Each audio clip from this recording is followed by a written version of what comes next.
वर्षभरापासून शिर्डीत भक्तांना अतिसाखर मिसळलेला पेढा दिला जातोय। दुकानदारांकडून हा प्रकार होतोय की साखर मिश्रित पेढ्यांची विक्री केली जाते। राजूर परतूरवरून खवा मागून शिर्डीत हा पेढा बनतो। 1 किलो खव्यात 3 किलो साखर मिक्स केली जाते असं समोर येत आहे। त्यामुळे आपण कल्पना करू शकतो की आपण पेढा खातोय की साखरेचा गोळा खातोय। प्रशांत शर्मा आपल्या अधिक माहिती देण्यासाठी आपल्यासोबत आहेत। प्रशांत, साईबाबांची शिर्डी आहे आणि प्रसाद म्हणून तिथली मिठाई, ती मिठाई ही म्हणजे मिष्टान्न म्हणून घेऊन जात नाहीत लोक, तो प्रसाद म्हणून घेतला जातो। आणि त्यामध्ये जर का इतक्या प्रमाणात 1 किलो खव्याला 3 किलो साखर वापरली जात असेल तर त्याला पेढा तरी कसं म्हणायचं? बरोबर आहे. तो फक्त मोठ्या श्रद्धेने नेतात. आपल्या कुटुंबाला खाऊ घालतात, त्याचबरोबर इतरही भक्तांना खाऊ घालतात.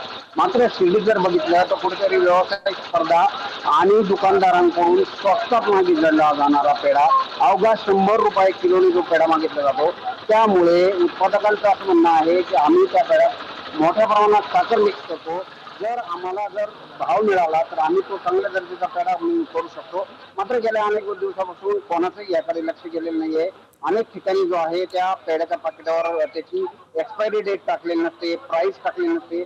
त्यामुळे सगळ्याच प्रकारे भाविकांची फसवणूक होते।